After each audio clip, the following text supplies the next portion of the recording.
You had a passion and purpose Sure. around calling attention to and arranging along the way some media interviews to speak Yeah. to the experience of single parenting, Yes, right, yes. in community, and Yeah. also kids, Yeah. children. Oh, yeah.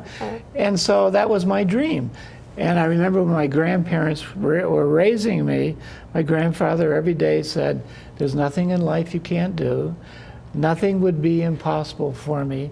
And that if I have a dream, don't let anybody take that dream away from you. So I had the building blocks of at least believing maybe I could do this. And so the first day, May 2nd, 1996, the media was with me, and I started off, and I did 31 miles that day. I thought I was going to die. It was the worst pain I ever had in my life. We had a trail. First day. Oh, yeah. And I thought, I will never get through the second day. And next day, we had a trailer, and my son wakes me up about 9:30 and says, okay, Dad, you know, it's second day, we need to start again. And I couldn't get out of bed. Yeah, I'm with you my on that whole one. body is petrified. And so that was the beginning of it. And then every day I would get up and start down the road again. And the world's record at that time was 3 days. Because your body has to rest. Consecutive Yeah. marathons. Yeah, it was 3 3 days. And days. this 3 days world record was set maybe by an athlete? Oh, of course. Of course. Not somebody not with this body.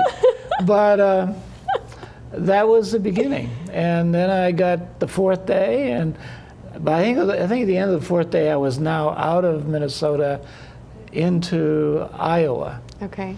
And I thought, oh my gosh, I'm still alive. I'm still going south. And So you had the route, you had a Oh, yeah. small team? You were saying I had 6 young people. Okay. And we That got would cook or? They did everything except run. All right. Somebody had laundry. Oh, of course. And somebody checked the road, and somebody talked to the media, and I had to eat every 40 minutes and drink every 20 minutes. Yeah. So everybody had a job, and they took care of me, and I was out there running down the highway. Team Terry. Oh, gee. It was an experience of a lifetime. And then 30 days out, my team quit.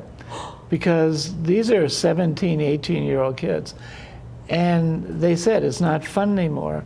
We miss our friends. And I understood that. Wow. And so my trailer and cars and trucks go home. And on the side of the road is this old Oldsmobile with 220,000 miles on it, no air conditioning. And my oldest son, Christian, who's standing there looking at me saying, I'm not going to leave you, Dad. Aww. He said, I'm going to be with you. And so that was my hero. That was your transition to that. And so now we had to figure out, where do we get water? Where do I get food every 40 minutes? Yeah. Where are we going to sleep? Right. Where are we going to sleep? Because we jammed the car with supplies. Oh my gosh. Yeah. Wow. And then all of a sudden, a wonderful gift came to us.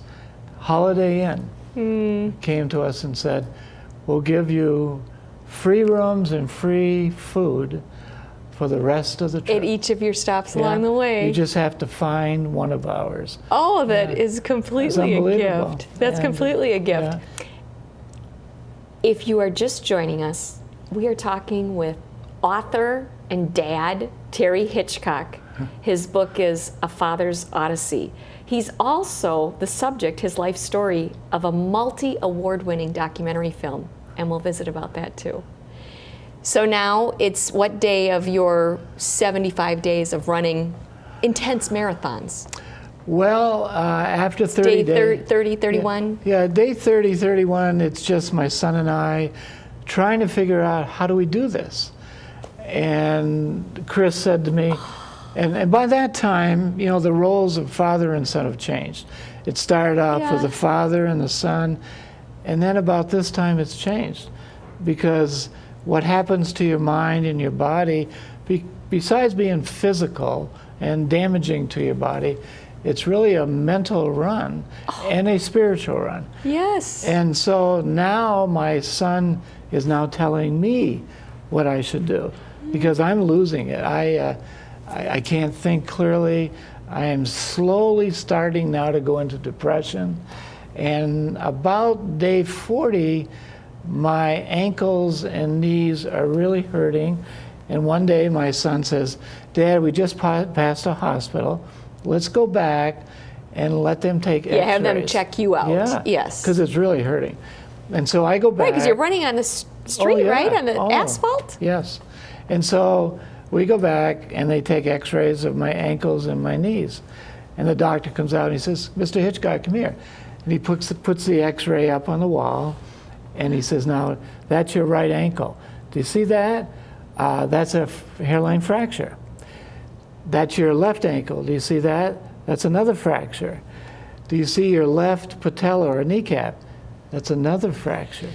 And he says, he didn't know who I was, and he said, "I want you to go home, put your feet up, and I want you to come back and see me in about 10 days. And my son was standing beside me, and I looked at my son, I looked at the doctor, and I said, "I really can't do that." And he was, of course, the doctor was serious. He said, "Well, why can't you? You've got fractures."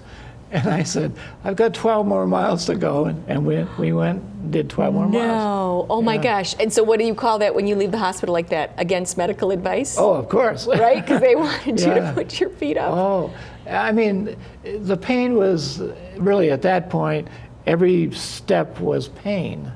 So having fractured ankles or whatever, it was still pain. And what you have to do when you're doing something crazy like that is you have to learn how to manage the pain. Oh, my And gosh. it hurt very, very badly at times. And really, at this stage, though, you were sticking with this incredible intention that you had at the beginning, which was to do the journey, make it to your destination, and also you were doing talks Oh, yeah. and radio shows Yeah. and some community Yeah. gatherings to talk about children Yes. and single parenting. So I could see why what you're saying, spiritually you had so much that was there to support you. It was so important to me because the way I would get through a day is I would focus on what happened maybe the day before. And I'll give you an example. A family was waiting for me on the side of the road. And I stopped and I said hi, and I knew they wanted to talk to me. And the father shook my hand. The mother came over and gave me a hug. The little boy shook my hand, and I talked to him for a second. And then the daughter was just standing there. And the mother kind of tapped her on the shoulder and said, "Do you have something for Mr. Hitchcock?" And she had her hand like this, and she opened it up. And it was a ticket stub. And the night before I left the Twin Cities, the Twins gave me a big send-off. Oh, the baseball team. Yeah, and I was able to throw out the first pitch and speak to the crowd. And on the seventh inning, about a dozen, maybe 15 children had written a song for me, and they serenaded me. And now I don't know what state we're in at this point, but that was a ticket stub to that game. So they had been there. Must have been a long drive. And on the back of it, she wrote, "Thank you for remembering our children. We love you." And it's those things that make you go one more day. Wow. And So people knew what your journey was, more or less, Oh, yeah. right? There was some advanced public relations that Yeah. would go into the Yeah. community where you were next going to be. Yeah. The team, one of the jobs of somebody on the team was to call ahead, here's where I am, here's about the time I'm going to arrive in your town. And so it was well orchestrated. And I had, white hair, and I let my hair grow long to down here. And I was either called Forrest Gump or Santa Claus. Yeah. And I had red, white, and blue outfit on. So kind of everybody knew me by this time. And I mean, there's 100 stories. I was in Kentucky one day running, and I heard the crackling of... Doing your daily marathon, Yeah. as many of us are Yeah. accustomed to. And there was something coming out of the woods, and it's 20 feet away. And I looked over, and I looked over again, because it's a black object, and it's backing out. And I thought, what the heck is that? And then it turns around, it's a big black bear. And I remember looking at my feet, and I didn't do it as a joke, but Yeah, I no, remember, that would make me run. oh, let me tell you, I looked at my feet and I said, don't fail me now. And I just started running down the highway as fast as I could run. Well, the bear was scared. I mean, it knew somebody was there. Yeah. And so it turns around and it takes off. Well, it takes off at the same pace as I'm going down the road. And we're side by side. And I could hear it and see it around the corner of my eye. And I thought, oh my gosh, what do I do? And we did this for about 300 feet together. Then it went back in. And you know, you saw the documentary there. That's a big bear. It's very